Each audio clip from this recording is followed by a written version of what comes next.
Strategi kalahkan kadal gurun dan selamatkan Indonesia. Yang paling saya cemaskan setelah Jokowi terpilih kembali adalah apakah 2024 kita masih mendapatkan calon yang sebaik Jokowi?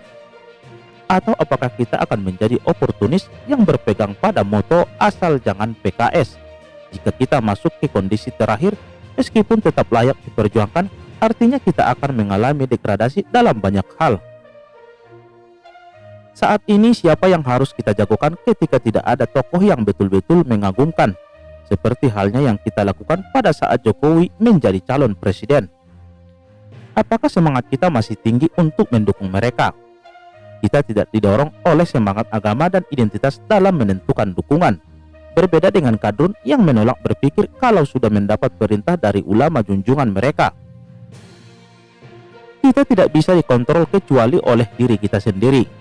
Dan ketika kita lengah, kubu kadrun masih gencar dan semangat melancarkan serangan-serangannya yang berniat mengubah ideologi negara.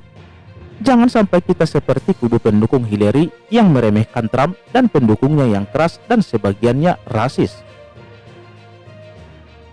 Saya tidak bilang Hillary bagus, tetapi betapa menggelikannya melihat seorang Trump bisa menang di negara yang katanya paling demokratis. Atau jangan-jangan kabar bahwa Amerika adalah negara yang ramah pada perbedaan hanya ada di film-film dan dunia entertainment saja, karena kenyataannya tidak demikian. Jangan sampai negara kita pun akhirnya jatuh ke tangan kubu yang anti demokrasi dan anti Pancasila, yang dengan terang-terangan menyiarkan slogan khilafah atau dengan bahasa halusnya NKRI bersyariah. Kita bukan seperti Amerika yang sudah maju, yang meskipun ada bentrokan di dalam negaranya, situasi ekonominya akan tetap stabil. Jika kubu kadrun memimpin, maka sudah pasti akan terjadi banyak bentrokan dan perselisihan di tengah masyarakat karena mereka akan memaksakan ideologi tertentu menjadi ideologi negara. Kelompok minoritas dan mayoritas yang demokrat tidak akan diam saja melihat sistem negara ini diacak-acak untuk kepentingan kelompok tertentu. Dan jika itu terjadi, ekonomi akan terganggu dan tidak menutup kemungkinan akan terjadi perang sipil antara mereka yang ingin mengubah Pancasila dan mereka yang ingin mempertahankannya. Jalan satu-satunya untuk membuat negara ini tetap damai adalah jangan sampai tokoh yang didukung oleh kubu kadrun memenangi pemilu. Dari Denny Siregar, saya mendapat kata kunci yang efektif. Siapapun yang didukung oleh PKS, maka kita pilih lawannya. Kita tahu PKS adalah satu-satunya partai yang dengan konsisten membersamai kaum pendukung khilafah. Dan bukan rahasia lagi jika para petinggi PKS pun memegang ideologi tersebut. PKS bersama kadrun akan mencari bantuan dari partai-partai lain yang haus dengan kekuasaan dan sokongan dana dari kubu cendana yang saat ini mulai bergerak untuk mengincar kekuasaan. Tentu akan ada kompromi di antara mereka, tetapi jalan masuk ideologi khilafah sudah terbuka dan menyusup ke dalamnya. Jika kubu mereka memenangi pemilu, itu artinya bersiap-siaplah untuk masa depan negara yang suram. Kelompok ini jika berkuasa akan berselisih di antara mereka sendiri. Kadrun dan PKS akan cakar-cakaran dengan partai dan kubu cendana yang sebelumnya adalah sekutu. Bagaimanapun, ideologi mereka berbeda. Mereka hanya bergabung supaya punya kekuatan untuk merebut kekuasaan. Itu jika nasib bangsa buruk, calon pilihan kita kalah.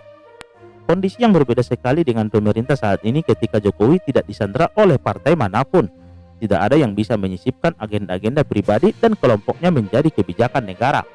Bahkan PKB yang sempat ingin mempengaruhi Jokowi pun akhirnya tenang sendiri. Itulah kelebihannya ketika seorang pemimpin tidak mengemis dukungan. Hal ini tidak terjadi di kubu seberang. Lihat saja bagaimana kisruhnya kubu 02 pada pemilu 2019 lalu. Bagi-bagi kekuasaan sudah dibahas bahkan sebelum mulai kampanye. Dan seorang miliarder harus menyuap ratusan miliar supaya mendapat posisi wapres. Hingga sekutu pun pecah. Itu semua terjadi pada masa kampanye. Bagaimana kalau menang? Lebih banyak lagi ributnya. Kembali ke ancaman dari kubu anti demokrasi. Tugas utama kita adalah menolak PKS, karena PKS adalah partai yang menjadi jalan masuk utama kelompok kadrun di dalam politik kita. Itu satu. Kedua, tolak semua partai yang didukung oleh kadrun. Meski partai tersebut nasionalis, mereka telah tertawan oleh janji politik jika mau didukung oleh kelompok kadrun. Kenyataan bahwa mereka mau didukung kadrun menunjukkan bahwa mereka sudah menggadaikan nasionalismenya demi kekuasaan. Ketiga, munculkan nama-nama baru yang berideologi nasionalis dan berintegritas. Moto "asal bukan kubu mereka saja" tidaklah cukup. Tokoh yang ada di benak saya adalah tokoh muda.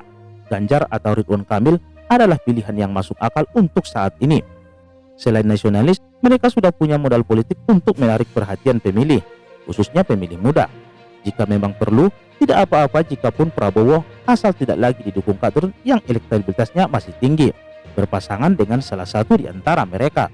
Keempat, terus bersuara.